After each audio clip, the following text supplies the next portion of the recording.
형님, 제정신이세요? 어디서 굴러먹던 뼈다귀인지도 모를 거렁뱅이를 사위로 들이겠다니. 우리 집안에 똥치를 해도 유분수지. 동서의 앙칼진 목소리는 날카로운 비수가 되어 내 심장에 그대로 날아와 박혔습니다. 뒤이어 들려오는 며느리의 차가운 목소리. 어머님, 진짜 형님 하나 때문에 이 동네에서 고개도 못 들고 다니겠어요. 제발 우리 선우 씨 앞길은 막지 말아주세요. 나는 차마 입을 열지 못하고 그 자리에 얼어붙었습니다. 방 안에서 이 모진 말들을 들었을 내 딸, 내 가여운 선영이가 돌처럼 굳어있는 모습이 눈에 선했습니다. 억장이 무너지고 창자가 끊어지는 것 같았습니다. 그때는 정말 몰랐습니다. 그날 내 딸의 가슴을 후벼 판 그 독한 말들이 사실은 내 남은 인생을 송두리째 뒤흔들 거대한 폭풍의 시작이었다는 것을 말입니다. 사연 시작 전에 무료로 할 수 있는 구독과 좋아요를 눌러주시면 제게 큰 힘이 됩니다. 모든 일은 추석을 고작 며칠 앞둔 날 시작되었습니다. 아직 동이 트지도 않은 시퍼런 새벽, 나는 어김없이 수산시장으로 향하는 1톤 트럭의 시동을 걸었습니다.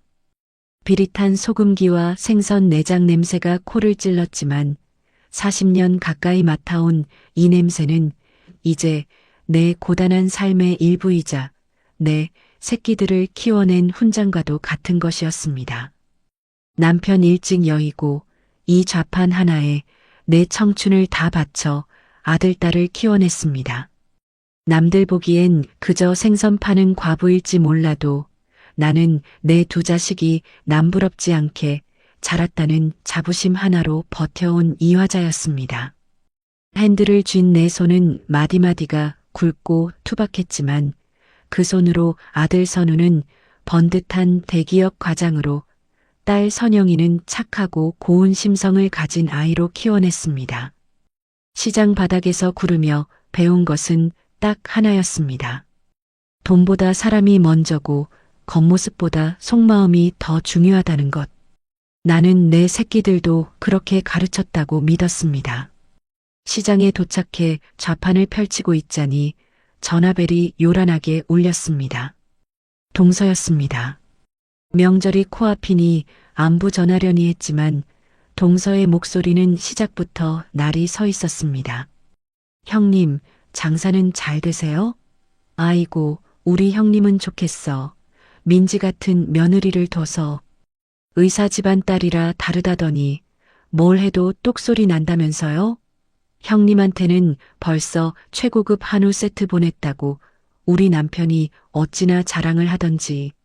나는 대꾸할 말을 잃고 그저 마른 침만 삼켰습니다. 내 며느리 민지는 동서에게까지 이미 부러움의 대상이었습니다. 그리고 그 부러움의 끝에는 늘 화살 같은 한마디가 숨어 있었습니다. 그나저나 우리 선영이는 아직 소식 없고요. 아이고, 우리 선영이도 얼른 좋은데 시집가서 형님 호강시켜드려야 할 텐데. 하긴 요새는 여자도 능력이 있어야지. 며느리 민지처럼 말이에요.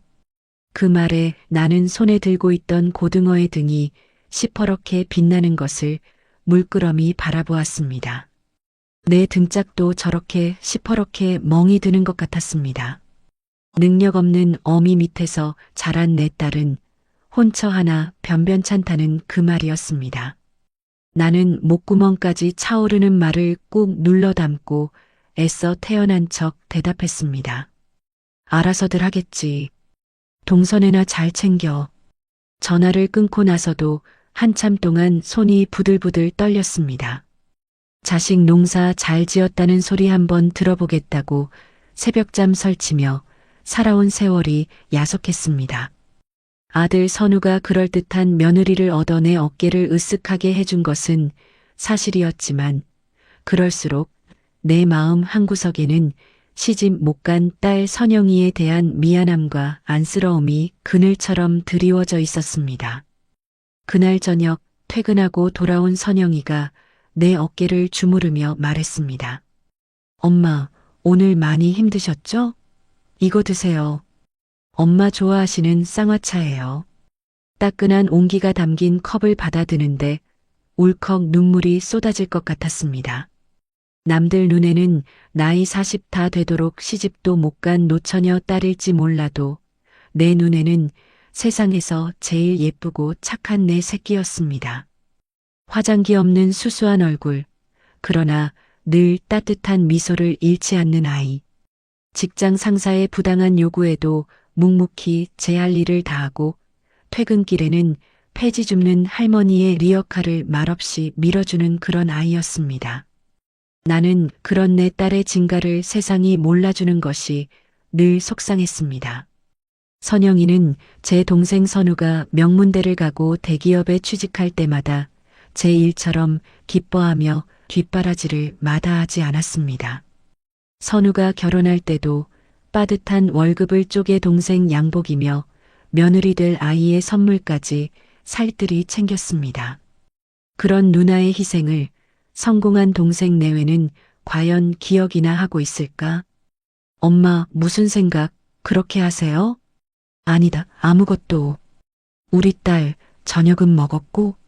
나는 아무렇지 않은 척 딸의 머리를 쓰다듬었습니다.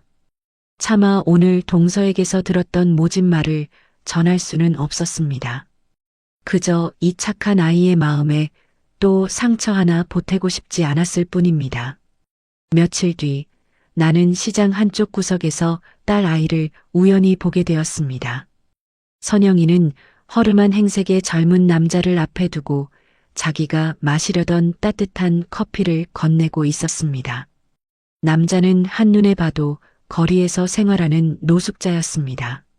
며칠은 감지하는 듯 떡진 머리, 때 국물이 흐르는 옷. 나는 가슴이 철렁 내려앉았습니다. 선영아, 너 지금 뭐 하는 거냐? 엄마, 여긴 어쩐 일이세요? 아니, 저런 사람하고 뭘 안다고 말을 섞어. 저러다 해코지라도 당하면 어쩌려고. 나는 다급하게 딸의 팔을 잡아 끌었습니다. 하지만 딸은 내 손을 뿌리치고는 오히려 그 남자를 감쌌습니다. 엄마, 그러지 마세요. 이 사람 나쁜 사람 아니에요. 며칠째 아무것도 못 드셨다고 해서. 그 순간 고개를 푹 숙이고 있던 남자가 조용히 입을 열었습니다. 죄송합니다. 제가 폐를 끼쳤습니다. 이거 정말 감사합니다. 남자는 커피를 한 모금 마시더니 꾸벅 고개를 숙이고는 반대편으로 사라졌습니다. 나는 그 남자의 뒷모습을 보며 길게 한숨을 쉬었습니다. 내 딸의 저 무른 마음을 어쩌면 좋을까? 저렇게 사람을 잘 믿고 정을 주니 이 험한 세상을 어떻게 살아가려고 저러는 걸까? 그때는 그저 딸의 안전이 걱정되었을 뿐입니다. 그 남자와의 우연한 만남이 우리 가족을 거대한 소용돌이 속으로 밀어넣을 줄은 상상조차 하지 못했습니다. 그리고 문제의 추석날이 밝았습니다. 아침부터 며느리 민지가 최고급 과일 바구니를 들고 아들 선우와 함께 도착했습니다. 의사 집안 딸답게 머리부터 발끝까지 명품으로 치장한 며느리는 부엌에서 전부치기를 하고 있는 선영이를 흘끗 보더니 입을 열었습니다. 형님, 아직도 그러고 계세요? 어머님, 이런 건 이제 사람 써서 좀 하세요. 형님도 힘드시고 보는 저희도 좀 그렇네요. 그 말에 녹두전을 뒤집던 내 손이 순간 멈칫했습니다. 보는 저희도 좀 그렇다는 말. 그 말은 마치 기름때 묻은 옷을 입고 명절 음식을 하는 내 딸이 부끄럽다는 말처럼 들렸습니다. 그때 기다렸다는 듯이 동서 영숙이 도착했습니다.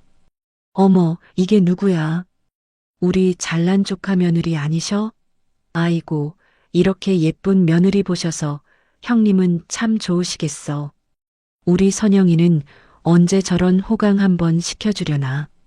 동서의 말은 비수처럼 날아와 내 가슴팍에 꽂혔습니다. 아들 선우는 어색하게 웃으며 아내와 숙모를 말렸지만 그들의 기세는 꺾일 줄을 몰랐습니다.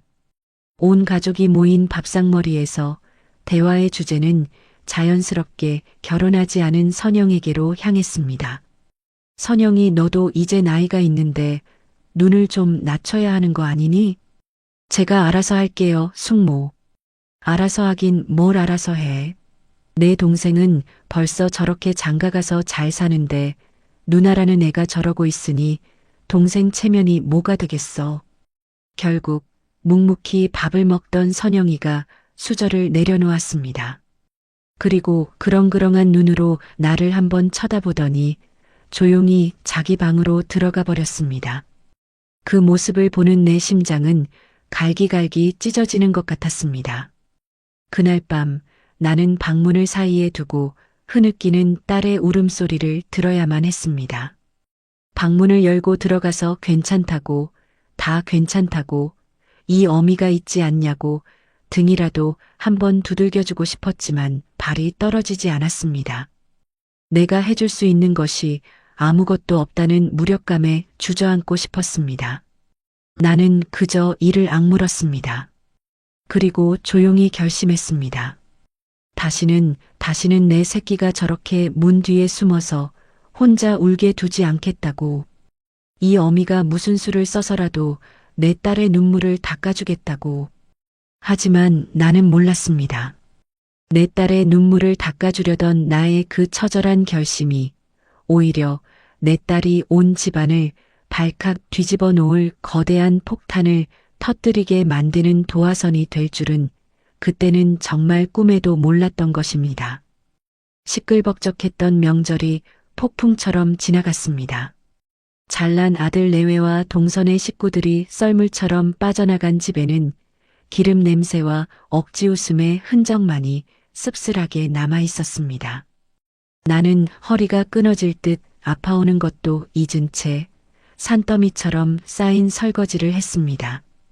그릇들이 서로 부딪히며 내는 날카로운 소리가 마치 그날 오갔던 독한 말들이 다시 귓가에 울리는 것만 같았습니다. 내 딸 선영이는 그날 이후 말이 눈에 띄게 줄었습니다. 늘 내 옆에서 종알종알 하루 일과를 이야기하던 아이가 이제는 묻는 말에나 겨우 단답으로 대답하고는 제 방으로 쏙 들어가 버리기 일쑤였습니다. 굳게 닫힌 방문을 볼 때마다 나는 심장에 커다란 돌덩이 하나가 내려앉는 것 같았습니다. 내 새끼, 지금 저 안에서 또 혼자 울고 있는 것은 아닐까? 어미가 돼서 해줄 수 있는 것이 고작 방문 앞을 서성이는 것뿐이라는 사실에 스스로가 한심해서 견딜 수가 없었습니다. 며느리에게서 전화가 왔습니다. 살갑게 어머님 잘 쉬고 계세요? 하고 묻는 목소리에는 그날의 가시 돋친 냉기는 온데간데 없었습니다. 어머님, 저희 주말에 외식이라도 할까요? 형님이랑 같이요. 그날은 저희가 너무 죄송했어요. 죄송하다는 말 한마디에 모든 것을 덮으려는 그 얄팍한 속내가 훤히 들여다 보였습니다. 나는 아무렇지 않은 척 대답했습니다. 됐다. 너희는 너희끼리 오붓하게 보내. 선영이는 내가 챙길 테니. 전화를 끊고 나니 허탈한 웃음이 나왔습니다. 자식들을 다 키워놓으면 어깨 펴고 살 줄 알았는데 세상은 내게 그리 녹록하지 않았습니다. 번듯한 아들, 의사 집안 며느리. 남들이 부러워하는 것들을 다 가졌지만 정작 내 마음은 하루도 편할 날이 없었습니다. 그 모든 화려함의 그림자 뒤에 내 아픈 손가락, 내 딸 선영이가 숨죽여 울고 있었으니까요.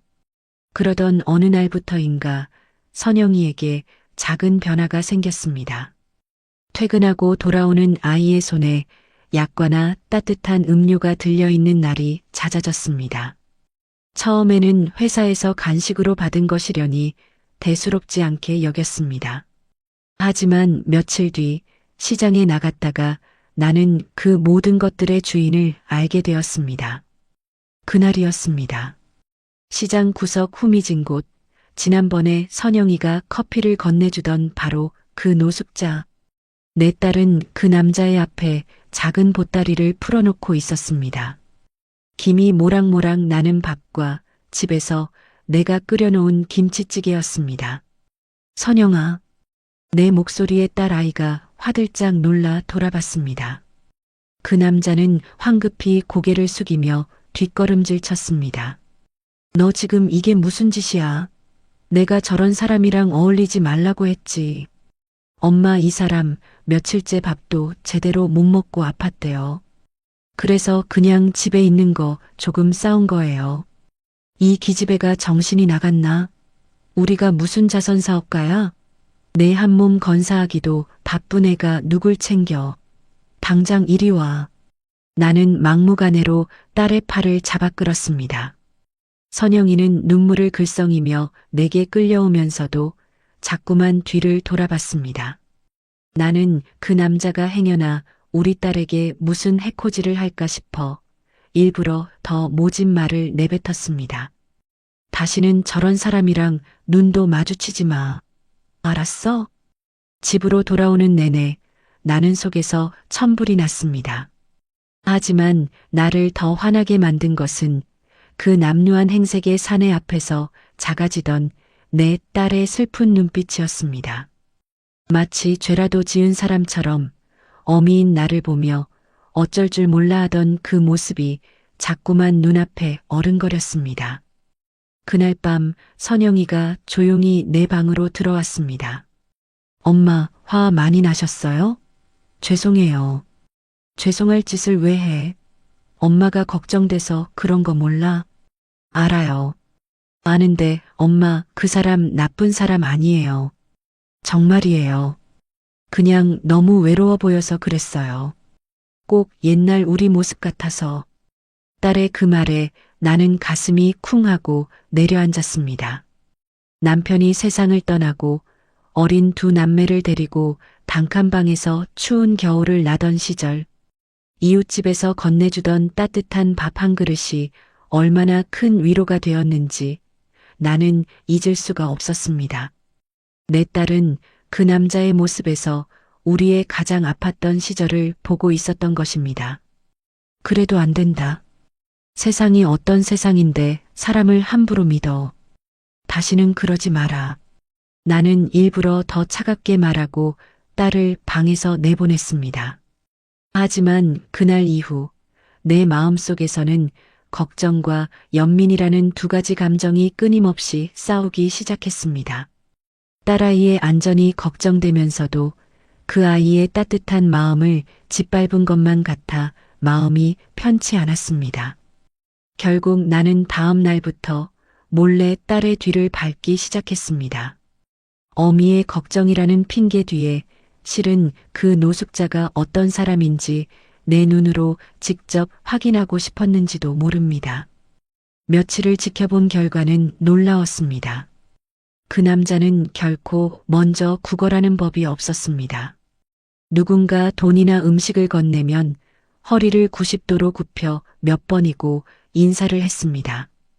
선영이가 음식을 가져다 주는 날에는 그것을 받아들고 한참을 망설이다가 딱 자기가 먹을 만큼만 덜어내고 나머지는 자기보다 더 늙고 병든 다른 노숙자에게 가져다 주는 것이었습니다. 하루는 길을 지나가던 아주머니가 장바구니를 떨어뜨려 과일이 길바닥에 대굴대굴 굴러갔습니다. 주변 사람들은 모두 못 본 척 지나갔지만 그 남자는 망설임 없이 달려가 흙이 묻은 과일들을 하나하나 주워 담아주었습니다. 아주머니가 고맙다며 1,000원짜리 한 장을 쥐어주려 하자 그는 손사래를 치며 한사코 마다했습니다. 나는 그 모습을 멀찍이서 지켜보며 혼란에 빠졌습니다. 남루한 행색 뒤에 숨겨진 반듯한 태도, 굶주린 배를 채우는 것보다 남을 먼저 생각하는 마음. 내가 시장 바닥에서 평생을 신조처럼 여기며 살아온 사람의 도리를 바로 저 남자가 온몸으로 보여주고 있었습니다. 그의 눈은 한 번도 탐욕이나 비굴함으로 빛난 적이 없었습니다. 그저 깊이를 알 수 없는 슬픔과 그럼에도 불구하고 꺾이지 않은 선량함만이 담겨 있을 뿐이었습니다. 내 마음속에서 걱정이라는 감정이 조금씩 연민으로 바뀌어가고 있었습니다. 그리고 운명의 그날이 오고야 말았습니다. 마침 동네에 새로 생긴 백화점에서 세일을 한다고 동서 영숙이 잔뜩 멋을 부리고 나타났습니다.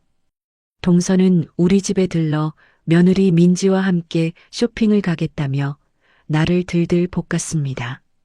형님, 민지 아직이에요? 백화점 문 닫겠네. 기다려봐. 금방 온다고 했으니. 바로 그때였습니다. 동네 골목 어귀에서 내 딸 선영이가 그 남자와 이야기를 나누는 모습이 동서의 눈에 정확히 포착된 것입니다. 그날따라 선영이는 자기가 입던 겨울 외투까지 그에게 건네주고 있었습니다. 동서의 눈이 가늘어지며 교활한 빛으로 번뜩였습니다. 그 표정은 먹잇감을 발견한 하이에나의 그것과 조금도 다르지 않았습니다. 어머머, 저거 선영이 아니야? 형님, 저것 좀 봐. 세상에 남자한테 옷까지 벗어주네. 쟤 아주 단단히 미쳤나 봐. 세상에. 저런 거렁뱅이랑 눈이 맞아서 히히덕거리는 꼴 좀 봐. 저러니 시집을 못 가지. 아이고 망신이야. 망신. 동서는 기다렸다는 듯이 핸드폰을 꺼내들어 그 장면을 찍기 시작했습니다. 그리고는 곧바로 어딘가로 전화를 걸어 방금 자기가 목격한 충격적인 장면을 온갖 살을 붙여 떠벌리기 시작했습니다. 예, 너 그거 들었니? 우리 형님네 딸 말이야. 글쎄, 동네 거렁뱅이랑 눈이 맞아서 살림을 차렸다지 뭐니. 대낮부터 남자한테 옷을 벗어주는데 아주 가관도 아니야.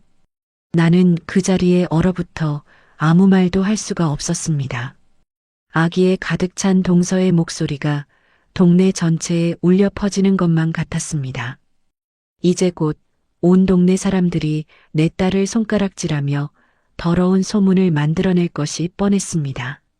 아니나 다를까 며칠 뒤 시장에 나갔을 때부터 분위기가 이상했습니다. 마주칠 때마다 반갑게 인사하던 옆집 야채가게 주인이 나를 보고 슬금슬금 피했고 단골 손님들마저 내 좌판을 못 본 척 지나쳤습니다. 그리고 마침내 매일같이 내 생선을 사가던 떡집 아주머니가 내게 다가와 동정 어린 눈빛으로 말했습니다.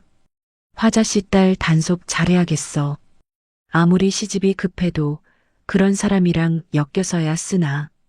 쯧쯧. 그 말 한마디에 나는 심장이 바닥으로 곤두박질 치는 것을 느꼈습니다. 올 것이 왔구나. 동서가 퍼뜨린 악랄한 소문이 벌써 내 삶의 터전까지 파고들기 시작한 것이었습니다. 나는 애써 아무렇지 않은 척 생선 대가리를 내리쳤지만 내 마음속에서는 불길한 예감이 시커먼 연기처럼 피어오르고 있었습니다.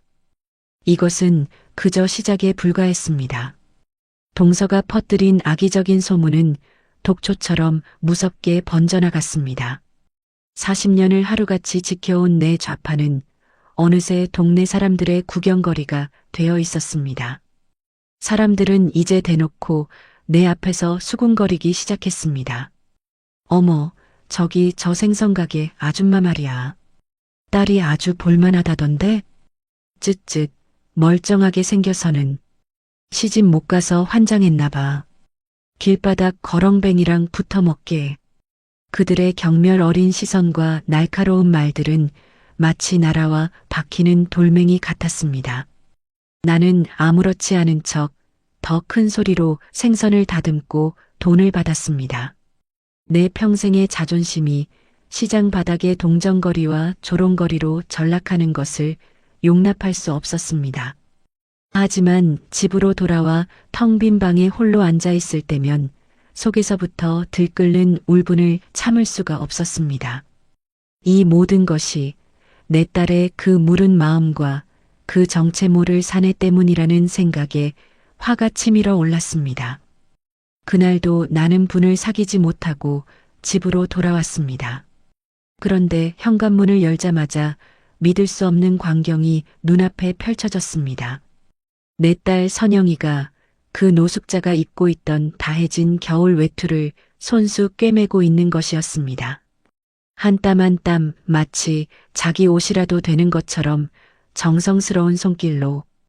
그 순간 내 머릿속에서 무언가가 툭 하고 끊어지는 소리가 났습니다. 너 지금 뭐 하는 짓이야? 내 고함 소리에 선영이가 바늘에 손을 찔렸는지 화들짝 놀라며 일어섰습니다. 엄마 오셨어요? 이게 다 뭐냐고 물었다. 저 더러운 옷이 왜 우리 집에 있어? 너 아주 저놈이랑 살림이라도 차릴 셈이야? 동네 사람들이 너랑 나를 보고 뭐라고 하는지 알기나 해? 엄마, 제발 그 사람 그런 사람 아니에요. 뭐가 아니야. 저런 놈 때문에 내 어미가 시장 바닥에서 손가락질 당하고 내 동생이랑 올케 얼굴에 먹칠을 하고 있는데 뭐가 아니라는 거야. 나는 이성을 잃고 선영이가 꿰매던 옷을 빼앗아 바닥에 내동댕이 쳤습니다. 그러자 늘 내 앞에서 고개만 숙이던 내 딸이 처음으로 눈물을 그렁인 채 나를 똑바로 쳐다보며 소리쳤습니다. 왜 엄마까지 그 사람을 그렇게 나쁘게만 보세요? 아무도 그 사람 마음은 들여다보려고 하지 않잖아요. 다들 겉모습만 보고 판단하잖아요. 뭐, 겉모습? 야, 박선영. 그럼 내 눈에는 저놈의 뭐가 보이는데? 뭐가 보여서 옷까지 벗어주고 밥까지 해다 바치고 이제는 바느질까지 해주고 있냐는 말이야. 내 모진 말에 선영이의 눈에서 기어이 눈물 한 방울이 뚝 떨어졌습니다. 아이는 떨리는 목소리로, 그러나 내 평생 한 번도 들어본 적 없는 단호한 목소리로 말했습니다. 그것은 내 인생을 통째로 뒤흔든 거대한 폭탄 선언이었습니다. 내 엄마 말이 맞아요. 저 그 사람한테 다 해주고 싶어요. 제 전부를 다 줘도 아깝지 않아요. 저 그 사람이랑 결혼할 거예요. 뭐라고? 그 사람이랑 결혼하겠다고요, 엄마. 세상 모든 사람이 손가락질해도 저는 그 사람 손 놓지 않을 거예요. 결혼. 그 말 한마디에 내 세상이 무너져 내리는 것 같았습니다. 머리가 핑 돌고 눈앞이 캄캄해졌습니다. 나는 비틀거리며 벽을 짚었습니다. 내 딸이, 내 금지옥엽 같은 딸이 거리의 노숙자와 결혼을 하겠다니. 이것은 악몽이었습니다. 끔찍한 악몽이 분명했습니다. 나는 떨리는 손으로 전화기를 들었습니다. 이 미친 상황을 바로잡아줄 사람이 필요했습니다. 이 정신 나간 내 딸에게 쓴소리라도 해줄 어른이 필요했습니다. 그래서 나는 해서는 안 될 선택을 하고야 말았습니다. 남동생, 그러니까 동서 영숙의 남편에게 전화를 건 것입니다. 아니나 다를까 전화를 받은 것은 동서였습니다. 형님? 이 밤중에 웬일이세요? 나는 자초지종을 설명했습니다. 선영이가 노숙자와 결혼하겠다고 한다는 말을 내뱉는 순간 수화기 너머에서 동서의 숨막히는 웃음소리가 터져 나왔습니다. 푸아, 뭐요? 결혼? 세상에 형님, 내가 뭘 했어요? 걔 단단히 미쳤다니까. 아이고 배야, 이걸 어쩌면 좋아. 우리 집안에 진짜 거렁뱅이를 사위로 들인다고? 이건 코미디네, 코미디야. 동서, 제발. 웃을 일이 아니야. 웃을 일이 아니긴 왜 아니에요. 아주 잘 됐네. 형님, 아주버님 돌아가시고 혼자 고생한다 싶더니 이제 아주 대놓고 집안을 풍비박산으로 만드시는구먼. 축하해요, 형님. 거렁뱅이 사위 봐서 참 좋으시겠어. 동서는 일방적으로 전화를 끊어버렸습니다. 나는 절망적인 심정으로 이번에는 아들 선우에게 전화를 걸었습니다. 내 아들은 내 편이 되어줄 것이라고 믿었습니다. 엄마, 이 시간에 웬일이세요? 선우야, 큰일 났다. 내 누나가 이상한 소리를 한다. 내가 울먹이며 상황을 설명하자 수화기 너머에서 아들의 당황한 목소리와 함께 며느리 민지의 목소리가 날카롭게 끼어들었습니다. 스피커폰으로 바꾸는 모양이었습니다. 뭐라고요, 어머님? 형님이 그 남자랑 결혼을 해요? 지금 제정신이에요? 며느리의 목소리에는 일말의 걱정도 동정도 없었습니다. 오직 차갑고 날카로운 경멸만이 가득했습니다. 어머님, 그걸 왜 지금까지 가만두셨어요? 제가 그럴 줄 알았어요. 어떻게든 싹을 잘랐어야죠. 이제 어떡하실 거예요? 우리 선우 씨 회사에 소문이라도 나면 어쩌려고요? 우리 집안은요? 우리 집안격은 어떡하냐고요? 아들 선우가 아내를 말리는 듯한 목소리가 들렸지만 이내 며느리의 기세에 눌려버렸습니다. 여보, 당신은 가만히 있어. 이건 우리 집안의 명예가 걸린 문제야. 어머님, 당장 형님 뜯어 말리세요. 만약 그 결혼 진행하시면 저희는 이제 명절에도 어머님 생신에도 찾아뵐 수 없어요. 이런 망신스러운 집안이랑 연 끊을 테니까 그렇게 하세요. 민지야, 내가 어떻게 그런 말을. 제가 못할 말이 뭐가 있어요. 이 결혼 절대 안 돼요. 전화는 매정하게 끊겼습니다. 나는 멍하니 전화기를 손에 쥔 채 그 자리에 주저앉았습니다. 동서는 나를 비웃었고 아들과 며느리는 나를 협박하며 등을 돌렸습니다. 사면초가 세상에 나 혼자만 남겨진 기분이었습니다. 그때 내 등 뒤에서 선영이가 조용히 말했습니다. 엄마 이제 제 진심을 아시겠어요? 그 말에 억눌려 있던 내 모든 감정이 한꺼번에 폭발하고 말았습니다. 나는 자리에서 벌떡 일어나 딸의 뺨을 향해 손을 치켜들었습니다. 차마 때리지는 못하고 그 손으로 내 가슴을 쾅쾅 내리쳤습니다. 이게 내 진심이야? 이 어미 가슴에 대못을 박는 게 내 진심이냐고. 내가 너를 어떻게 키웠는데. 시장 바닥에서 온갖 멸시 다 받아가며 남들한테 아쉬운 소리 안 하고 살게 하려고 내 평생을 바쳤는데. 근데 내가 어떻게 나한테 이럴 수가 있어. 차라리 날 죽여라, 이거사. 차라리 날 죽여. 내 평생 단 한 번도 내 자식에게 해본 적 없던 모진 말들이 쉴 새 없이 쏟아져 나왔습니다.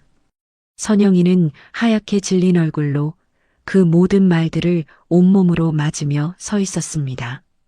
아이의 눈에서는 더 이상 눈물도 흐르지 않았습니다. 나는 숨이 턱까지 차올라 더 이상 말을 잇지 못했습니다. 거실에는 무거운 침묵만이 흘렀습니다. 내 딸의 얼굴을 본 순간 나는 내가 무슨 짓을 했는지 깨달았습니다.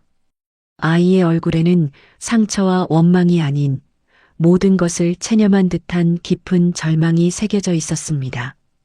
내가 내 손으로 내 딸의 마지막 남은 희망까지 짓밟아 버린 것이었습니다. 내뱉은 말을 주워 담을 수도 시간을 되돌릴 수도 없었습니다. 내 인생 가장 끔찍한 실수가 그렇게 시작되고 있었습니다. 그날 밤 나는 한숨도 잘 수가 없었습니다. 내가 무슨 짓을 한 것일까? 내 평생의 자랑이자 자부심이었던 내 딸. 그 아이의 가슴에 내가 직접 비수를 꽂아버렸습니다. 시장 바닥에서 온갖 무시를 당하면서도 꿋꿋할 수 있었던 것은 집에 돌아오면 나를 보고 웃어주던 딸이 있었기 때문이었습니다. 그런데 내가 그 마지막 보루를 내 손으로 무너뜨린 것입니다. 뒤늦은 후회가 파도처럼 밀려왔습니다. 동서의 비웃음, 며느리의 협박에 이성을 잃고 내 딸에게 해서는 안 될 짓을 했습니다. 그깟 체면이 뭐라고, 남들 시선이 뭐라고, 내 새끼 가슴에 피멍이 들게 만들었을까? 가슴을 치고 또 쳤지만 이미 뱉어버린 말은 주워 담을 수가 없었습니다. 다음 날 새벽 나는 뜬 눈으로 밤을 새우고 딸의 방문을 열었습니다. 텅 비어 있어야 할 딸의 침대가 텅 비어 있었습니다. 그리고 책상 위에는 하얀 봉투 하나가 놓여 있었습니다. 심장이 쿵 하고 떨어졌습니다. 아니야. 그럴 리가 없어. 나는 떨리는 손으로 편지를 열었습니다. 꾸밈없는 내 딸의 글씨가 눈물에 번져 있었습니다. 엄마, 죄송해요. 저 때문에 너무 힘드시게 해서 정말 죄송해요. 엄마 말대로 저는 못난 딸인가 봐요. 엄마 얼굴에 먹칠이나 하고 동생 앞길이나 막는 그런 딸. 하지만 엄마, 저 정말 그 사람이 아니면 안 될 것 같아요. 처음으로 제 모습을 그대로 봐주고 제 아픔을 알아봐준 사람이에요. 세상이 다 등을 돌려도 저 그 사람 손잡고 한번 살아보고 싶어요. 엄마를 더 이상 힘들게 할 수 없으니 제가 떠날게요. 부디 건강하세요. 못난 딸 선영 올림. 편지를 다 읽기도 전에 나는 미친 사람처럼 집을 뛰쳐나갔습니다. 새벽에 찬 공기가 폐부 깊숙이 파고들었습니다. 선영아, 선영아. 목이 터져라 딸의 이름을 불렀지만 돌아오는 것은 텅 빈 골목의 메아리뿐이었습니다. 어디로 가야 하나? 이 아이가 어디로 갔을까? 머릿속이 하얗게 비어버렸습니다. 그 순간 내 머릿속에 한 사람이 떠올랐습니다. 그 남자. 내 딸이 모든 것을 버리고 가려고 했던 그 남자. 나는 시장 구석, 그 남자가 늘 머물던 곳으로 달려갔습니다. 아니나 다를까 그 남자의 옆에 웅크리고 앉아있는 내 딸의 뒷모습이 보였습니다. 그 모습을 보는 순간 나는 다리에 힘이 풀려 그 자리에 주저앉고 말았습니다. 선영아, 내 딸아. 내 목소리에 딸아이가 천천히 고개를 돌렸습니다. 밤새 울었는지 눈은 퉁퉁 부어 있었고 얼굴은 하얗게 질려 있었습니다. 그 옆에 앉아있던 남자는 나를 보더니 조용히 자리에서 일어나 허리를 깊게 숙였습니다. 나는 딸에게 다가가 와락 껴안았습니다. 엄마가 잘못했다. 이 못난 어미가 다 잘못했다. 제발 제발 집으로 가자. 응? 엄마가 다 잘못했어. 내 품에 안긴 딸의 등이 가늘게 떨리고 있었습니다. 엄마 왜 나오셨어요? 저 그냥 가게 내버려 두시지. 무슨 소리야? 내가 없는데 내가 어떻게 살아? 너 없는 집이 무슨 소용이고 너 없는 세상이 나한테 무슨 의미가 있냔 말이야. 나는 통곡했습니다. 내 눈물은 딸의 어깨를 적시고 딸의 눈물은 내 등을 적셨습니다. 한참을 그렇게 울고 난 뒤 나는 딸의 손을 잡고 물었습니다. 말해다오, 선영아. 대체 그 사람이 어떤 사람이기에 내가 모든 걸 다 버리려고 하는지 어미한테 솔직하게 다 말해다오. 내 딸 선영이는 조용히 고개를 들어 그 남자를 바라보았습니다. 그리고는 나를 보며 상상조차 하지 못했던 이야기를 꺼냈습니다. 엄마, 저 그 사람 눈에서 돌아가신 아빠를 봤어요. 제가 어렸을 때 아빠가 시장에서 생선 팔고 돌아온 엄마 손을 주물러 주시던 거 기억나세요?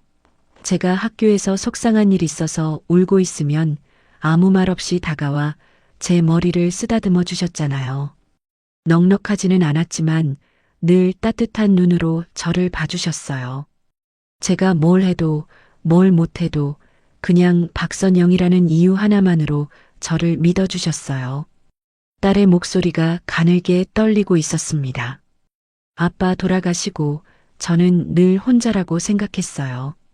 엄마는 저와 동생을 키우시느라 늘 바쁘셨고 동생은 자기 인생 사느라 바빴죠. 저는 늘 괜찮은 척, 아무렇지 않은 척, 강한 척 해야 했어요.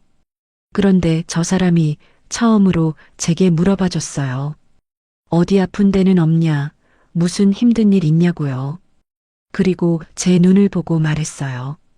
당신 참 좋은 사람인데 왜 그렇게 슬픈 눈을 하고 있냐고요. 그 말을 듣는 순간 제 안에 꽁꽁 얼어붙었던 무언가가 녹아내리는 것 같았어요. 아빠 이후로 처음이었어요. 누군가 제 마음을 들여다봐 준 건 나는 아무 말도 할 수가 없었습니다. 내 딸이 그동안 얼마나 외로웠을까. 어미인 나조차도 그 아이의 깊은 속마음을 헤아려 주지 못했습니다. 그저 시집 못 간 노처녀 딸이라고 구박만 했지 그 아이가 왜 웃음을 잃었는지는 단 한 번도 진심으로 물어봐 주지 않았습니다. 나는 조용히 고개를 돌려 그 남자를 보았습니다. 남자는 여전히 아무 말 없이 그저 슬픈 눈으로 우리 모녀를 지켜보고 있었습니다. 그 순간 나는 깨달았습니다. 저 남자의 남루한 행색 뒤에 숨겨진 진심을 내 딸은 이미 오래전부터 알고 있었던 것입니다. 나는 자리에서 일어나 그 남자에게 다가갔습니다. 내 딸 우리 선영이한테 진심이요? 남자는 한참을 망설이다가 나를 똑바로 쳐다보며 말했습니다. 네, 어머님. 제 모든 것을 걸고 진심입니다. 제가 가진 것이 아무것도 없어서 이런 말씀을 드릴 자격조차 없다는 것을 압니다. 하지만 따님을 세상에서 가장 행복한 여자로 만들어주고 싶습니다. 그의 목소리에는 조금의 거짓도 꾸밈도 없었습니다. 나는 그 눈을 보며 내 딸의 선택이 틀리지 않았음을 직감했습니다. 나는 조용히 손을 내밀어 그 남자의 손을 잡아주었습니다. 일어나게. 이런 데서 이러고 있지 말고. 집으로 돌아오는 길 나는 아무 말도 하지 않았습니다. 하지만 내 마음속에서는 이미 거대한 결심이 서고 있었습니다. 집에 도착하자마자 전화벨이 울렸습니다. 며느리 민지였습니다. 어머님, 형님 찾으셨어요? 제가 그럴 줄 알았어요. 아주 집안 망신은 혼자 다 시키고. 그래서요, 그 남자랑 헤어지겠대요? 나는 차갑게 대답했습니다. 아니, 결혼시키기로 했다. 네, 뭐라고요? 어머님, 지금 제정신이세요? 그래, 나 제정신 아니다. 내들처럼 제정신 똑바로 박힌 자식들한테 내 딸 맡겨놨다가 내 딸 숨도 못 쉬고 죽는 꼴 볼 일 있냐? 너 똑똑히 들어라. 내 딸 결혼, 이 어미가 시킬 거다. 세상 모든 사람이 손가락질해도 내가 내 딸 손잡고 시집 보낼 거다. 그때 수화기 너머로 아들 선우의 목소리가 들렸습니다. 엄마, 제발 제 체면 좀 생각해 주세요. 회사의 제 동료들이 장인어른 장모님이 이걸 알면 제 얼굴을 어떻게 들고 다녀요? 아들의 그 말에 나는 마지막 남은 이성의 끈을 놓아버렸습니다. 내 체면? 내 장인 장모? 그래서 내 누나는 죽어도 상관없다는 말이냐? 이놈아, 내가 그러고도 내 아들이야? 내 누나가 벌어다 준 돈으로 대학 가고 내 누나가 챙겨준 양복 입고 장가간 놈이 이제 와서 누나를 버려? 이화자, 너한테는 자식 잘못 키운 죄밖에 없다. 나는 울부짖었습니다. 너희 같은 자식 이제 필요 없다. 내 딸 건드리는 것들은 그게 내 아들이든 며느리든 내가 가만 안 둬. 그러니 너희는 너희 잘난 체면 지키면서 잘 먹고 잘 살아라. 다시는 내 앞에 나타나지 마. 나는 전화기를 바닥에 내동댕이 쳐버렸습니다. 거실에는 전화기가 박살나는 요란한 소리가 울려 퍼졌습니다. 내 딸 선영이가 놀라 나를 쳐다봤지만 나는 오히려 후련했습니다. 나는 내 딸의 두 손을 꼭 잡았습니다. 선영아, 엄마 말 들어. 이제 아무것도 걱정하지 마. 저것들이 뭐라고 하든 세상이 뭐라고 하든 아무것도 신경 쓰지 마. 세상 모든 사람이 내게 등을 돌려도 이 어미는 끝까지 내 편이다. 이제 아무도 내 딸을 울리지 못해. 내 눈에서는 불꽃이 튀는 것 같았습니다. 이것은 내 딸을 지키기 위한 한 어미의 처절한 전쟁의 시작이었습니다. 내 아들과 며느리에게 절연을 선포한 그날 이후 내 세상은 고요한 전쟁터가 되었습니다. 전화기는 더 이상 울리지 않았고 닫힌 현관문은 세상과의 단절을 의미하는 거대한 벽처럼 느껴졌습니다. 하지만 이상하게도 마음은 평온했습니다.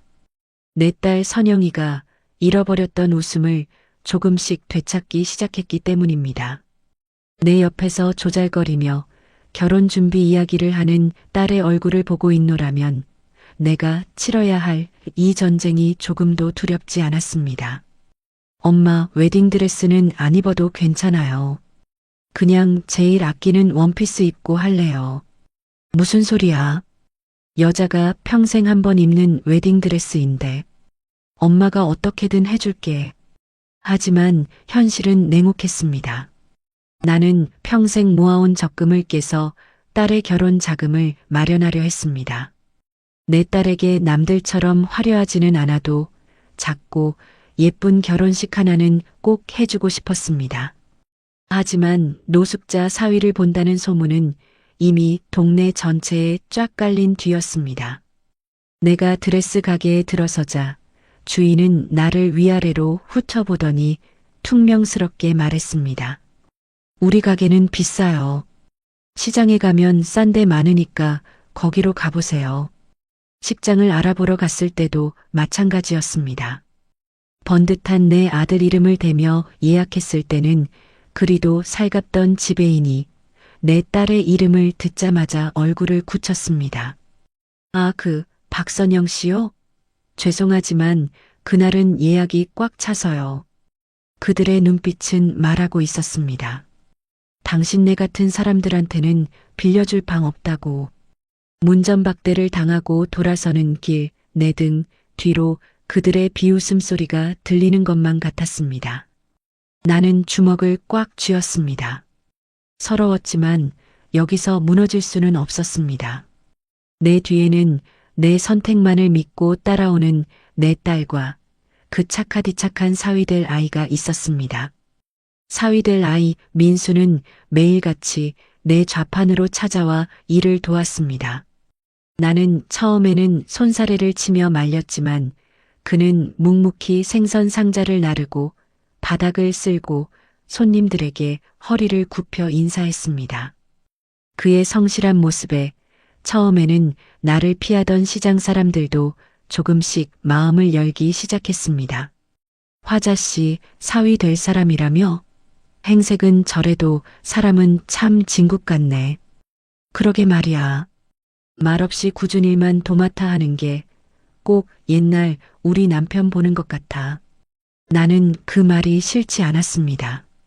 민수는 말이 없는 아이였지만 그의 행동 하나하나에는 깊은 진심이 담겨 있었습니다. 내가 허리가 아프다고 하면 어디선가 따뜻한 찜질팩을 구해왔고 내가 끼니를 걸으면 뜨거운 국밥 한 그릇을 말없이 내 앞에 내려놓곤 했습니다. 결혼식이 며칠 앞으로 다가왔을 때 동서 영숙이 시커먼 얼굴로 나를 찾아왔습니다. 형님, 정말 이 결혼시킬 거예요? 지금이라도 늦지 않았어요. 저 거렁뱅이한테 얼마 쥐어주고 당장 쫓아내요. 내가 돈 보태줄게. 내 딸 혼삿길에 돈 보탤 생각 말고 동서 입단속이나 잘해. 한 번만 더 내 사위 될 아이한테 거렁뱅이니 뭐니 그딴 소리 짓거리면 그땐 내가 동서 머리끄덩이 잡고 안나. 내 살벌한 기세에 동서가 주춤거리며 물러섰습니다. 동서가 돌아가고 난 뒤 이번에는 아들 선우와 며느리 민지가 찾아왔습니다. 한 손에는 고급 과일 바구니를 들고 있었지만 두 사람의 얼굴은 잔뜩 굳어 있었습니다. 엄마, 저희가 잘못했어요. 제발 화 푸세요. 네. 대신 누나 결혼은 다시 한번 생각해 보시면 안 될까요? 아들의 회유에 며느리가 날카롭게 말을 보탰습니다. 어머님, 저희도 이렇게까지 하고 싶지 않았어요. 근데 이건 정말 아니잖아요.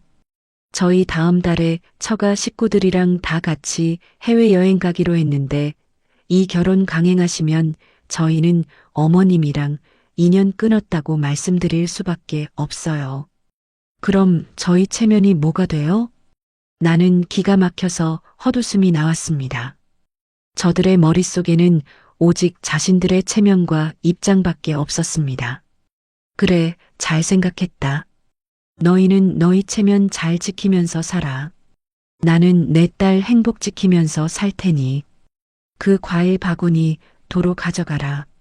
너희처럼 속 시커먼 것들이 사온 건 먹었다가 체할 것 같으니. 내 단호한 말에 아들과 며느리는 결국 아무 말도 못하고 독이 오른 얼굴로 돌아갔습니다. 그들의 뒷모습을 보며 나는 마음속으로 아들과의 인연이 오늘로써 끝났음을 직감했습니다. 가슴 한쪽이 아려왔지만 후회는 없었습니다. 마침내 결혼식 날이 밝았습니다. 나는 동네 작은 교회 한쪽을 빌려 조촐한 결혼식장을 꾸몄습니다. 하객이라고는 평생을 함께한 시장 상인 몇몇과 민수의 사정을 알고 안쓰럽게 여긴 교회 목사님 내외가 전부였습니다. 텅 빈 의자들이 마치 우리를 향한 세상의 차가운 시선을 보여주는 것만 같았습니다. 나는 밤새 내 손으로 다림질한 하얀 원피스를 입은 딸의 손을 꼭 잡았습니다. 선영아, 미안하다.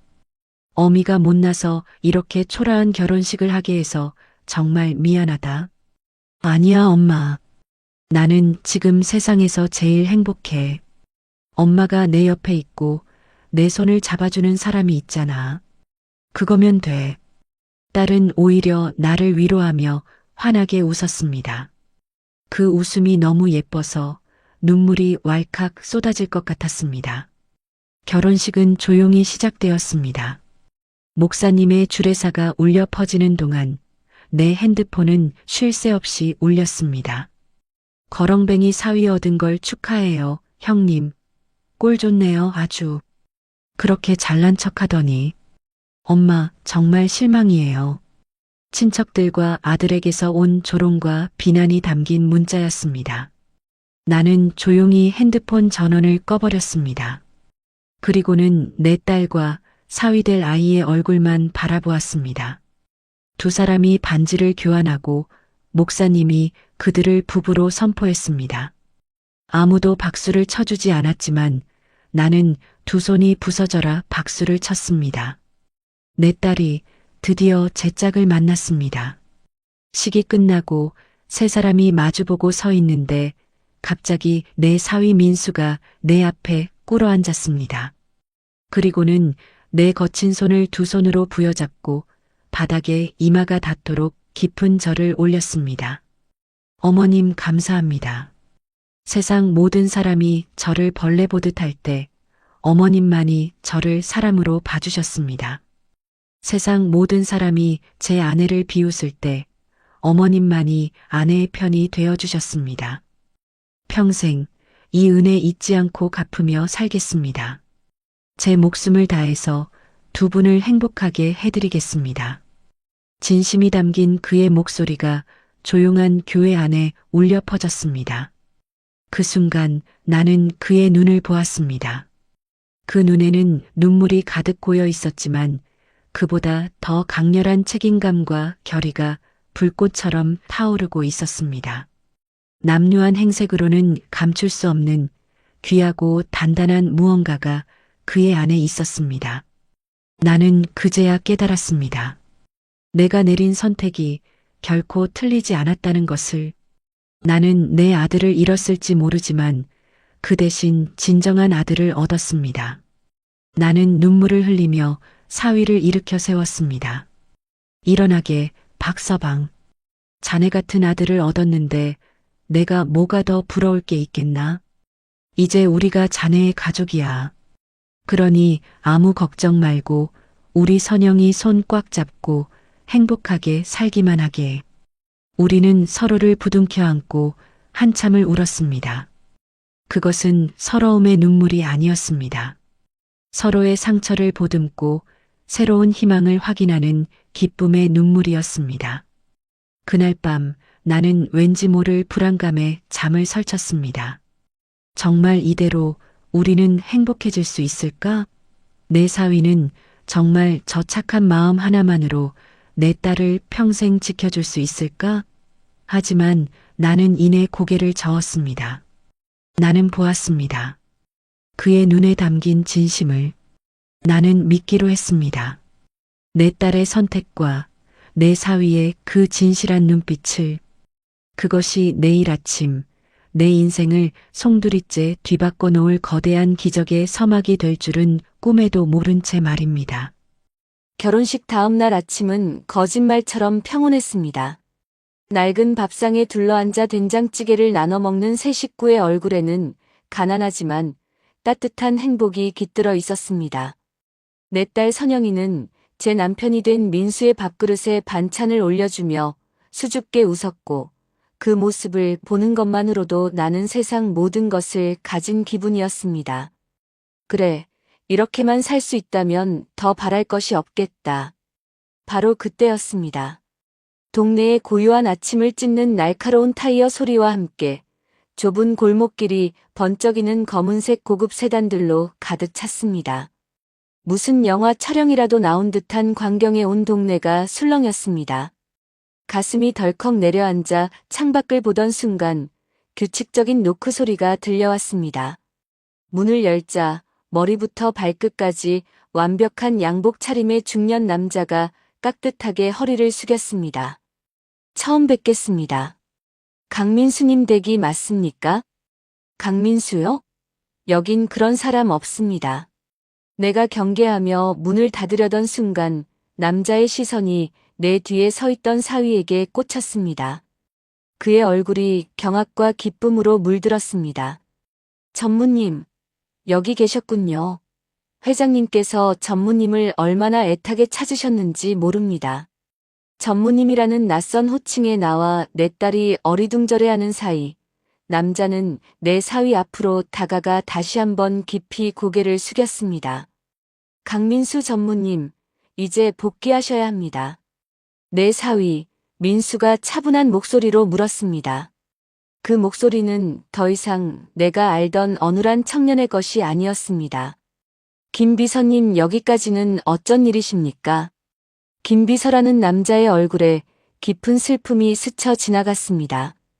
그는 비통한 목소리로 말했습니다. 회장님께서 열흘 전에 운명하셨습니다. 민수의 얼굴이 순간 하얗게 굳어졌습니다. 아버지가 돌아가셨다는 충격적인 소식. 하지만 그의 반응은 내가 예상했던 것과 달랐습니다. 그는 이미 알고 있었다는 듯 그저 입술을 깨물며 고개를 떨굴 뿐이었습니다. 그의 어깨가 미세하게 떨리는 것을 나는 보았습니다. 김 비서가 말을 이었습니다. 그의 목소리에는 깊은 존경심이 묻어 있었습니다. 회장님의 마지막 유언 기억하십니까? 내가 죽었다는 소식을 들어도 진정한 인연을 찾아 내 사람으로 만들기 전까지는 절대 정체를 드러내서도 장례식에 나타나서도 안 된다. 만약 그 약속을 어길 시, 넌 내 모든 것을 물려받을 자격을 영원히 박탈당한다. 전무님께서는 아버님의 그 지독한 마지막 시험을 완벽하게 통과하셨습니다. 그제야 나는 모든 것을 알 수 있었습니다. 내 사위는 아버지의 부고를 듣고도 장례식장에 갈 수 없었던 것입니다. 세상 모든 아들이 아버지의 마지막 길을 배웅할 때 그는 허름한 노숙자의 모습으로 골목길 구석에 웅크려 앉아 홀로 피눈물을 삼켜야만 했던 것입니다. 김 비서가 말을 이었습니다. 그리고 회장님께서는 전무님의 결혼을 축하하는 의미로 작은 선물을 준비해 두셨습니다. 그 말이 끝나기가 무섭게 내 딸 선영이의 핸드폰에서 띠링하는 알림음이 울렸습니다. 무심코 화면을 들여다보던 딸의 얼굴이 새하얗게 질렸습니다. 엄마, 이거. 딸이 내민 핸드폰 화면에는 믿을 수 없는 숫자가 찍혀 있었습니다. 강성그룹 재단에서 30억 원이 입금되었습니다. 30억. 나는 그 숫자를 보고 현기증을 느끼며 그 자리에 주저앉고 말았습니다. 강민수 전무, 강성그룹, 30억. 흩어져 있던 단어들이 하나로 맞춰지는 순간 나는 모든 것을 깨달았습니다. 내 사위가, 길 위에 그 초라했던 노숙자가 대한민국에서 모르는 사람이 없는 재벌 그룹 강성의 유일한 후계자였다는 것을. 민수는 죄인처럼 우리 앞에 무릎을 꿇었습니다. 어머님, 그리고 여보. 정말 죄송합니다. 처음부터 모든 것을 솔직하게 말씀드렸어야 했는데 아버지를 보내드리는 마지막 길조차 지키지 못하는 불효를 저지르면서까지 지켜야만 했던 약속이었습니다. 제발 저를 용서해 주십시오. 그의 목소리는 비통함으로 가득 차 있었습니다. 나는 더 이상 그를 정체를 숨긴 재벌 3세로 볼 수 없었습니다. 내 앞에는 지금 아버지의 마지막 유언을 지키기 위해 자식으로서의 가장 큰 도리마저 포기해야 했던 세상에서 가장 슬픈 아들이 무릎을 꿇고 있었습니다. 나는 멍하니 비로소 모든 것을 이해하게 된 내 사위의 얼굴과 딸의 핸드폰 액정에 찍힌 비현실적인 숫자를 번갈아 보았습니다. 이게 꿈인가 생시인가. 혼란스러운 마음속에서 한 가지 감정만은 선명하게 피어올랐습니다. 저 아이를, 내 딸을 위해 모든 것을 희생한 저 아이를 내가 평생 품어주어야겠다는 애틋하고도 강렬한 마음이었습니다. 꿈이 아니었습니다. 어제까지만 해도 낡은 빌라촌의 골칫덩이였던 내 집 앞에는 태어나서 처음 보는 번쩍이는 검은색 고급 세단이 먼지 하나 없이 서 있었습니다. 그리고 내 손에는 숫자를 몇 번이고 다시 세어봐도 0이 너무 많아 비현실적인 30억 원이 찍힌 딸의 통장이 들려 있었습니다. 내 사위, 아니 박서방, 아니 강민수 전무님. TV 뉴스에서는 연일 그의 얼굴과 함께 강성그룹 황태자의 귀환이라는 자막이 떠들썩하게 흘러나왔습니다. 어제까지만 해도 길바닥의 노숙자였던 내 사위가 대한민국을 쥐락펴락하는 재벌 그룹의 유일한 후계자라니. 나와 내 딸 선영이는 그저 멍하니 넋이 나간 사람처럼 서로의 얼굴만 바라볼 뿐이었습니다. 이 모든 것이 너무나 거대하고 갑작스러워서 기쁨보다는 두려움이 먼저 앞섰습니다. 하지만 그 두려움이 채 가시기도 전에 우리 집 현관문은 불청객들의 방문으로 부서져라 울리기 시작했습니다. 돈 냄새를 맡고 몰려든 하이에나들의 잔치가 시작된 것입니다. 가장 먼저 들이닥친 것은 역시나 동서 영숙이었습니다. 동서는 숨이 턱에 차도록 달려왔는지 헐떡이는 숨을 고르지도 못한 채 내 손을 와락 붙잡았습니다. 형님, 아이고 형님, 내가 이럴 줄 알았어. 내가 사람 보는 눈 하나는 보살이라니까. 처음부터 우리 박서방, 아니 강 전무님 눈빛이 보통이 아니라고 했잖아요. 나는 기가 막혀서 아무 말도 할 수가 없었습니다. 어디서 굴러먹던 뼈다귀인지도 모를 거렁뱅이라며 침을 뱉던 사람이 이제 와서 자기가 다 알아봤다고 너스레를 떠는 그 뻔뻔함에 헛웃음만 나왔습니다. 동서는 아랑곳하지 않고 내 옆에 서 있는 사위에게 달려가 어깨를 툭툭 치며 아양을 떨었습니다. 아이고, 우리 조카 사위. 그동안 고생 많았지? 이 숙모가 다 자네 됨됨이 시험해 보려고 일부러 모질게 대한 거야. 옥석을 가리려면 당금질이 필요한 법 아니겠어? 하하. 그때 동서의 뒤를 따라 다른 친척들이 우르르 몰려들어왔습니다. 어제까지만 해도 꼴 좋다며 조롱 섞인 문자를 보내던 바로 그 얼굴들이었습니다. 그들은 약속이라도 한 듯 저마다 불쌍한 표정을 지으며 내 앞에 무릎이라도 꿇을 기세로 매달렸습니다. 아이고 형님, 제가 죽을 죄를 졌습니다. 저희 가게가 지금 부도나게 생겼어요. 제발 1억만 아니 5천만이라도 융통해 주시면 평생 은혜 잊지 않겠습니다. 큰어머니, 우리 애가 지금 병원에 있는데 수술비가 없어서 조카딸 결혼 축하금 받은 김에 조금만 보태주시면 안 될까요? 거실은 순식간에 자신들의 이익을 구걸하는 아수라장이 되었습니다. 그들의 눈에는 더 이상 나와 내 딸에 대한 멸시나 조롱은 없었습니다. 오직 탐욕과 시기심만이 번들거릴 뿐이었습니다. 선영이는 그들의 비굴한 모습에 어쩔 줄 몰라 하며 내 뒤로 숨었습니다. 나는 아무 말 없이 그들의 추악한 연극을 지켜보았습니다.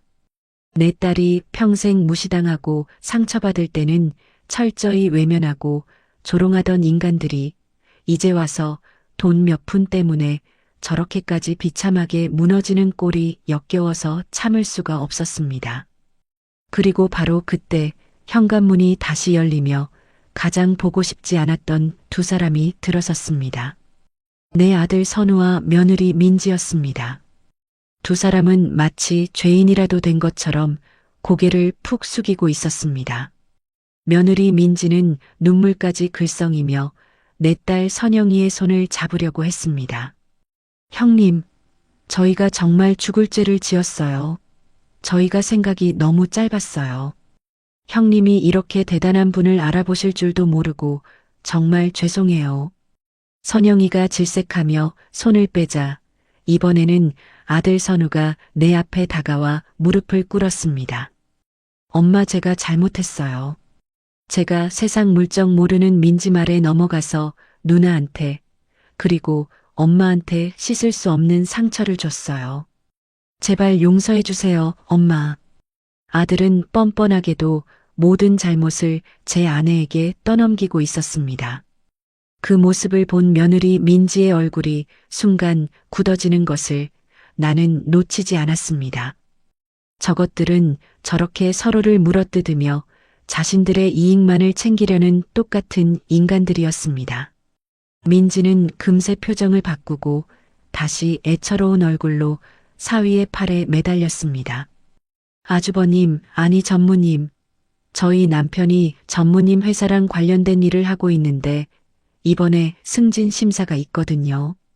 전무님이 한 말씀만 잘해주시면 네, 저희도 다 가족이잖아요. 나는 더 이상 듣고 있을 수가 없었습니다. 내 딸의 결혼식에는 코빼기도 비치지 않고 가문이 수치라며 연을 끊자고 협박하던 것들이 이제 와서 가족이라는 말을 입에 담다니 나는 조용히 그러나 모두가 들을 수 있는 싸늘한 목소리로 입을 열었습니다. 다들 왔구나. 어서들 와. 마침 잘 됐네. 배우들이 다 모여서 내 말에 시끄럽던 거실이 순간 조용해졌습니다. 모두의 시선이 내게로 쏠렸습니다. 나는 그들의 얼굴을 하나하나 뜯어보며 비웃음을 머금고 말했습니다. 너희들 연극 아주 잘 봤다. 숙모의 해안도 잘 봤고 조카의 눈물겨운 사정도 잘 들었고 내 아들의 후회와 며느리의 내조까지 아주 감동적이어서 눈물이 다 날 지경이야. 내 목소리는 얼음장처럼 차가웠습니다. 그래서 본론이 뭐야? 다들 이 연극의 출연료를 받아가야지. 얼마가 필요해서들 이러는 게야? 어디 한번 말해봐. 내가 오늘 너희들 값어치가 얼마인지 똑똑히 매겨줄 테니. 내 말에 모두의 얼굴이 하얗게 질렸습니다. 특히 아들 선우와 며느리 민지의 얼굴은 핏기 하나 없이 새하얗게 변했습니다. 그들은 내가 이렇게 나올 줄은 상상도 못했다는 표정이었습니다. 그때 내 옆에 조용히 서 있던 내 사위, 강민수 전무가 한 걸음 앞으로 나섰습니다. 그는 더 이상 어눌하고 주눅든 노숙자가 아니었습니다. 그는 내 어깨를 부드럽게 감싸 안으며 모두를 향해 나지막하지만 서슬퍼런 목소리로 말했습니다. 그만들 하시죠. 저희 장모님과 제 아내가 많이 불편해하십니다. 하실 말씀들은 모두 저희 그룹 법무팀을 통해서 정식으로 전달해 주시기 바랍니다. 법무팀이라는 말에 친척들의 얼굴은 사색이 되었습니다.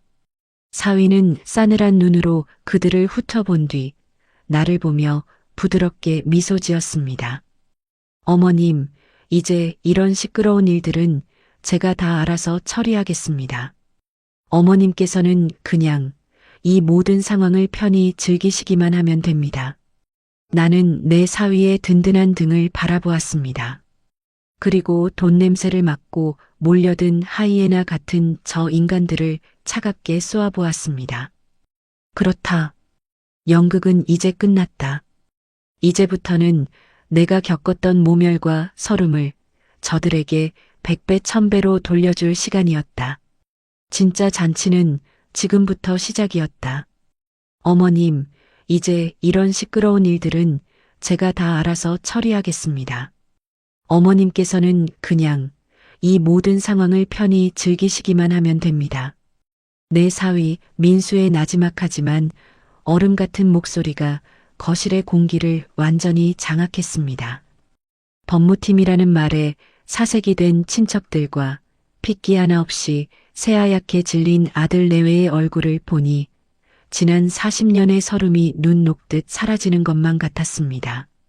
나는 나를 감싸 안은 사위의 든든한 팔을 가볍게 두드려주고는 한 걸음 앞으로 나섰습니다. 이제 이 지긋지긋한 연극의 마지막 막을 내릴 시간은 바로 내 손에 달려 있었습니다. 나는 가장 먼저 동서 영숙을 향해 시선을 고정했습니다. 동서, 아까 뭐라고 했지? 사람 보는 눈이 보살이라 처음부터 우리 사위 될 사람이 보통 인물이 아닌 줄 알았다고? 형님, 그게 아니라. 시끄러워. 어디서 감히 거짓을 고하는 게야. 동서 눈에는 내 사위가 굴러먹던 뼈다귀로밖에 안 보였잖아. 내 딸이 거렁뱅이랑 눈 맞아서 히히덕거리는 미친년으로밖에 안 보였잖아. 안 그래? 동서가 가진 그 보살 눈은 돈 냄새만 맡는 개인가 보지. 내 섯을 퍼런 추궁에 동서의 얼굴이 하얗게 질렸습니다. 나는 시선을 돌려 바닥에 무릎 꿇고 있는 내 아들 선우를 내려다보았습니다. 일어나라.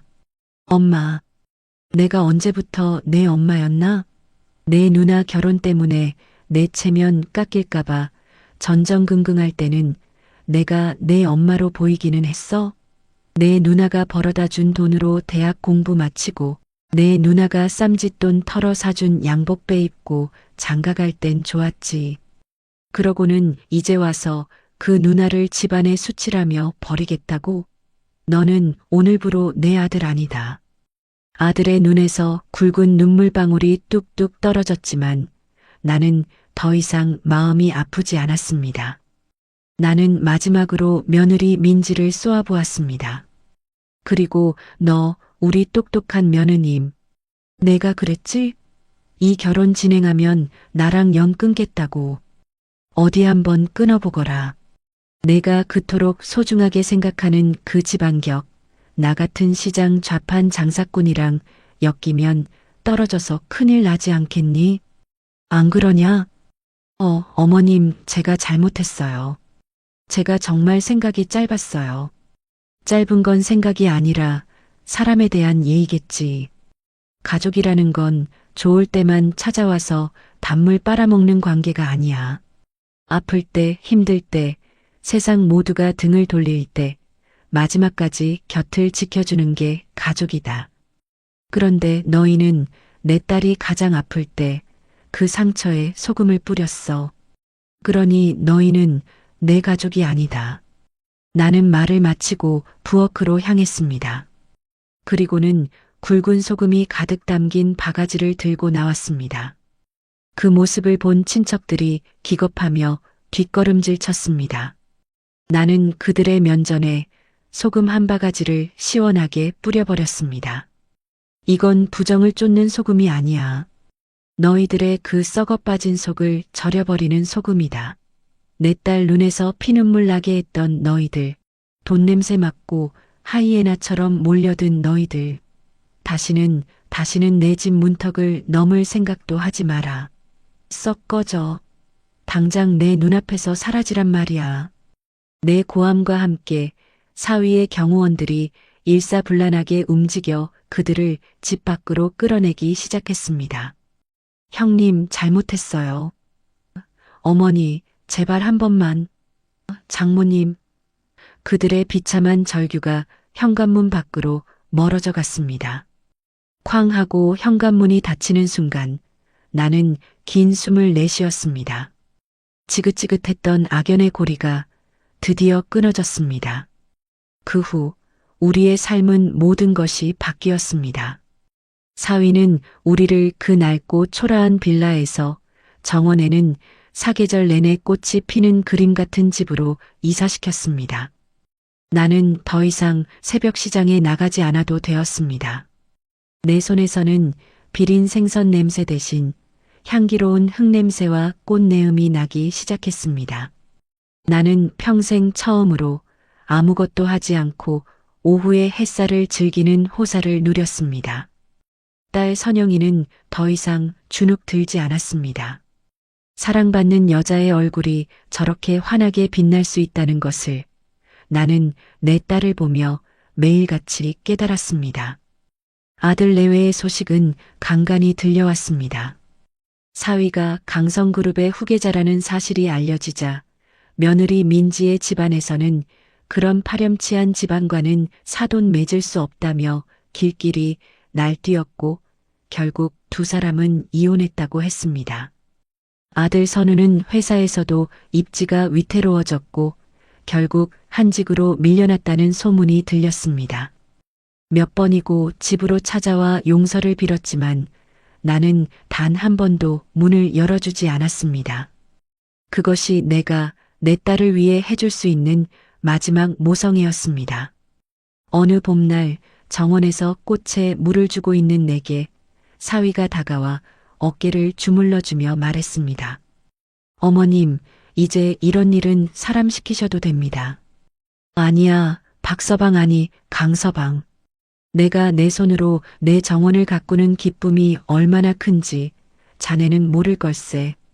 나는 환하게 웃으며 대답했습니다. 이제 나는 그를 전무님이 아닌 강서방이라 불렀고 그는 나를 장모님이 아닌 어머님이라고 불렀습니다. 우리는 피 한 방울 섞이지 않았지만 그 누구보다 진한 정으로 맺어진 진짜 가족이 되었습니다. 그때 딸 선영이가 수줍은 얼굴로 내게 다가와 작은 상자를 내밀었습니다. 상자 안에는 아기 신발 2짝이 나란히 놓여 있었습니다. 엄마저 엄마한테 첫 번째 손주를 안겨드리게 됐어요. 나는 아무 말도 못하고 그저 딸을 끌어안고 뜨거운 눈물을 흘렸습니다. 내 평생의 한이 내 딸의 행복으로 그리고 새로운 생명의 기적으로 눈 녹듯 씻겨 내려가는 순간이었습니다. 나는 이제 시장 좌판 대신 따스한 햇살이 들어오는 거실 소파에 앉아 갓 태어난 손주의 베네저고리에 술을 놓습니다. 평생 생선 비늘을 털어내던 내 거친 손으로 작고 귀한 옷에 꽃과 나비를 새기고 있노라면 지나온 세월이 꿈만 같습니다. 돌이켜보면 나는 평생 생선을 팔았지만 실은 사람을 배웠던 것 같습니다. 기름지고 번드르르해 보이지만 속은 텅 비어 있는 생선이 있고 겉은 투박하고 못생겼지만 속살은 단단하고 깊은 맛을 내는 생선이 있다는 것을 사람들은 말합니다. 가족은 피로 맺어진 것이라고. 하지만 저는 이제 압니다. 진정한 가족은 피가 아니라 마음을 알아보는 눈으로 맺어진다는 것을. 내 아들이 외면했던 내 딸의 아픔을 길 위의 그 사내가 알아봐 주었듯이 말입니다. 내 손에 들려있던 낡은 생선 칼은 찾아볼 수 없었습니다. 내 온몸에 배어있던 지독한 생선 비린내는 이제 향긋한 꽃내음과 사랑스러운 손주의 젖내음으로 씻겨나갔습니다. 찢어졌던 내 딸의 마음은 다시 기워졌고 그 기워진 자리 위에는 그 어떤 보석보다 찬란한 행복이 피어났습니다.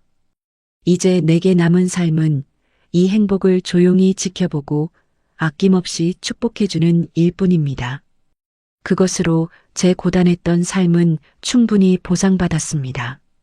오늘 이야기는 겉모습이라는 얇은 막 뒤에 숨겨진 사람의 진정한 가치를 알아보는 것이 얼마나 중요한지, 그리고 헌신적인 사랑이 어떤 기적을 만들어내는지 보여주고 있습니다. 인생에는 후회되는 순간이 있기 마련입니다. 동서 영숙이나 며느리 민지처럼 눈앞의 이익과 허영심에 눈이 멀어 소중한 인연을 헌신짝처럼 버리는 실수를 했을 수도 있습니다. 혹은 어머니 화자 씨처럼 세상의 손가락질 속에서도 꿋꿋하게 자식의 진심을 믿어주는 힘든 선택의 기로에 서 있을 수도 있겠지요. 하지만 중요한 건 그 후 우리가 어떤 선택을 하느냐입니다. 아들 선우처럼 되돌릴 수 없는 후회 속에 주저앉을 수도 있지만 어머니 화자 씨처럼 자신의 믿음을 끝까지 지켜내어 더 큰 행복을 만들어낼 수도 있습니다. 과거는 바꿀 수 없지만 우리의 선택이 미래를 만들 수는 있으니까요. 어쩌면 여러분의 곁에도 세상의 편견 속에서 묵묵히 자리를 지키는 선영 씨나 민수 씨 같은 사람이 있을지도 모릅니다. 혹은 여러분 자신이 누군가의 겉모습이 아닌 진심을 알아봐 주어야 하는 화자 씨의 입장이 될 수도 있겠지요. 오늘 이야기가 여러분의 마음에 작은 위로와 따뜻한 용기가 되었기를 바랍니다. 앞으로도 여러분의 답답한 속을 뻥 뚫어주고 마음을 울리는 다양한 이야기로 찾아뵙겠습니다. 여러분의 하루가 따뜻한 위로로 가득하길 바랍니다. 채널 구독과 좋아요도 잊지 말고 꼭 부탁드립니다.